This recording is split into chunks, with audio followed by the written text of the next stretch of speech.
Hey, what's going on, you guys? I know it's been a minute since I did a video. I'm doing this video for the guys that are trying to do a K20 and K24 swap, or K-Frank or straight K-Frank or straight K24 swap in a eighth generation SI. Okay, so 2006 to 2011. I'm just gonna show you guys the basics, what you guys need to transfer over. And what's optional, if you could say so. Yeah, so it's pretty basic. For my setup, I got a K24 A2 bottom block. It's off a 07. You could use anywhere from 2004 to 2008 TSX bottom block, and yes, can even use a JDM bottom block. The only difference I see from the JDM bottom block is of course, the water pump housing, power pump. It's was this power steering? Sorry about that. Power steering, and I'm guessing the if I can remember, these bolts are different. Well, the top one is different right here. This one is for the JDM is long, like extra long.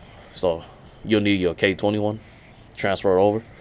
But yeah, other than that, you can use those blocks, and on top of that, you can use a CRV. A cord. I don't recommend a cord because of the piston to valve, the clearance. So yeah, CRV or TSX, can't go wrong. But if you want that high revving, I'll stick to a TSX because they have beefier rods and better rod bolts than a CRV one, which is the K24 A1. But of course, if you're gonna go over 8,000 RPM, you're gonna need a Type S oil pump. But yeah, out of the way. So here's my setup. It's a K24 A2 with a K20. K20 Z3 head RBC. Show you guys right now. RBC, okay. The reason I'm running this head because it's in the 8th generation. I can't run the Type S head because of our coolant port right here. You guys can see. So that's one reason. Then yeah, it just makes everything easier. So what you guys really need is you guys will need your transmission, of course, your SI transmission, 6-speed LSD. You guys will need that. Your starter, transfer your starter, transmission starter, your knock sensor. Here's the knock sensor. Your water pump housing, of course, because TSX is power steering, so we don't use power steering. Ours is electrical. So you can see the water pump housing with the AC compressor. Everything's right here. I'm talking about the whole assembly, okay? Even the thermostat housing right here. Everything from your water pump housing. Also, you will need this right here. This right here is the 2002 to 2005 or 2006 CRV bracket. So you'll need this passenger side mount bracket right here that connects to the timing chain cover. And then obviously you'll need the VTC cylinder. For what I see, you can leave it if it comes with it. It's the same. From what I've seen, it's the same thing, RBB. And then of course your crank, you can leave the crank pulley, but I'm just using the K20 pulley. It's a little bit smaller. I don't know if it makes a difference, but it's a little bit smaller than the TSX one. So yeah, so I'm using the crank pulley, and then of course the crank sensor right here. See, you need to transfer this one over, and of course the oil pan, the Z3 oil pan, because the oil pan we need to use our rear mount. So the oil pan, aluminum oil pan. Ignore this. I was going turbo, so I had to drill that, but ignore it for now. And then of course the head again. What I'm using is and then I'm gonna show you guys a sensor first actually. So transmission, knock sensor, water pump assembly, crank sensor. Yeah, you're gonna need this, okay? So you're gonna need a oil cooler right here. This is from the K20 oil cooler. Keeps the oil cool. The whole thing, you need this, and then right here, which goes to right here, This part here, this little connector here, I got off of S2000. If I can remember, it's called the oil. Was it oil? Was it the coolant jet connector? So I found it on the forum, man. It fixed directly in there, and you can just plug it up. Like I said, the oil cooler is optional. Some people run it, some people don't run it. So it's really up to you guys. You guys don't have to run it, but I just run it for the heck of it. So you guys can see it's the whole kit right here. Connect to here. You gotta unplug this bolt. There's a bolt that blocks it. What you do is you unplug it out. Use it's an Allen key. So I forgot the size, but yeah, it's an Allen key. You just unplug that little bolt, and then it opens up the hole for the coolant, and then it connects over here. It goes all the way to your water pump housing, and then of course transfer your half shaft.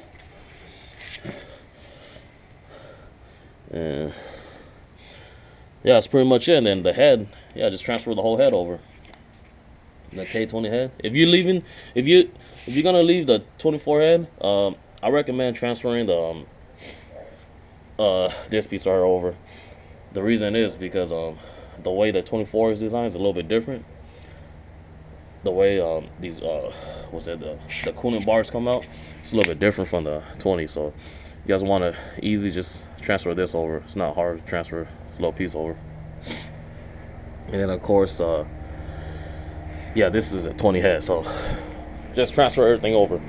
The only difference I have within this is, like I said, the 20 head, but I'm running the JDM TSX cams. They're the same spec as the 04, 05, so same thing. Then of course your 50-degree VTC, you're gonna need that. Make sure to run that so you could degree your cans up to 50. You don't want to stay at 25 because you won't make power.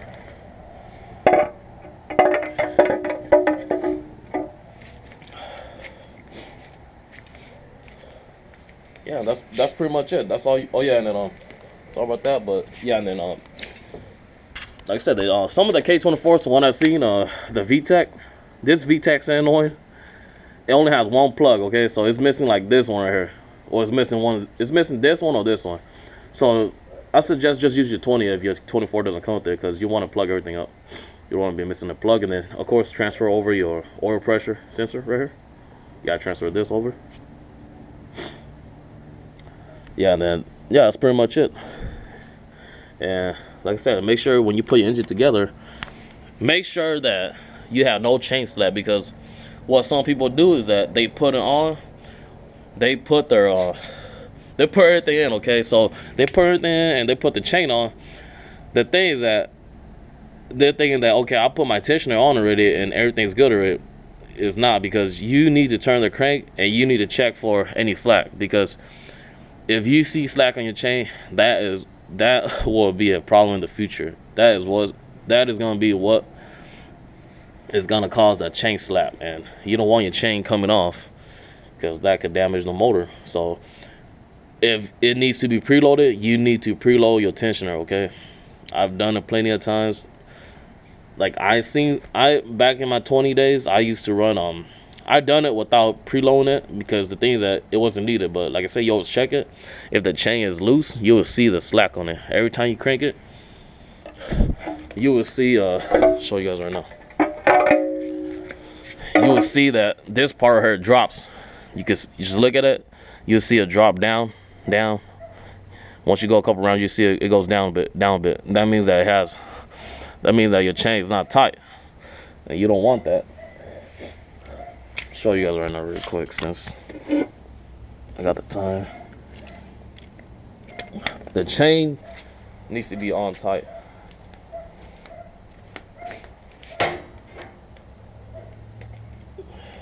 If I can find a socket.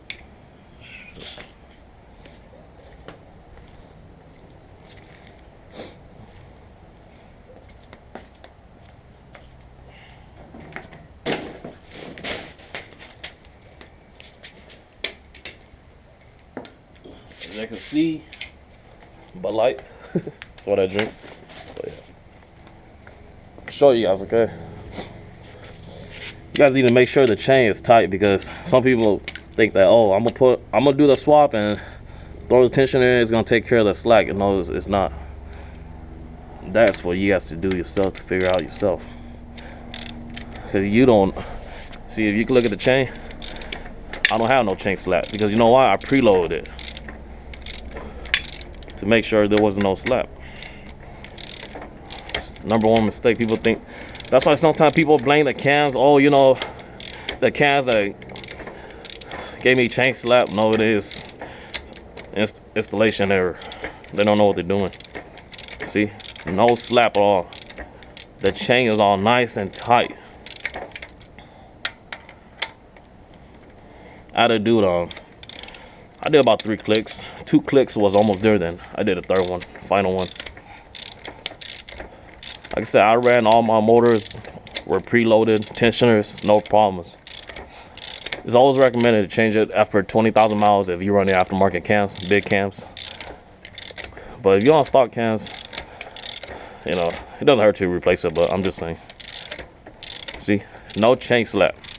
That's how it's supposed to be. You don't want this thing dropping down when you turn it. You guys will know, once you guys install the engine, if you guys turn your crank, just turn it and you will see the chain drop. And that's what you call chain slap right there. That's what's going to cause it in the future. Because the chain is not on tight, it's loose. So yeah, that's basically it. Make sure you Honda bond everything, you can see. So no oil leaks. The more the better. Honda bond everything, okay? Of course, I got a new head gasket. I got a valve spring stock. I went back to stock because, like I said, I'm not revving that high. Only thing I have is ARP head studs, of course, and Type S oil pump. It's in there. You guys can't see it. But yeah, this is pretty much it.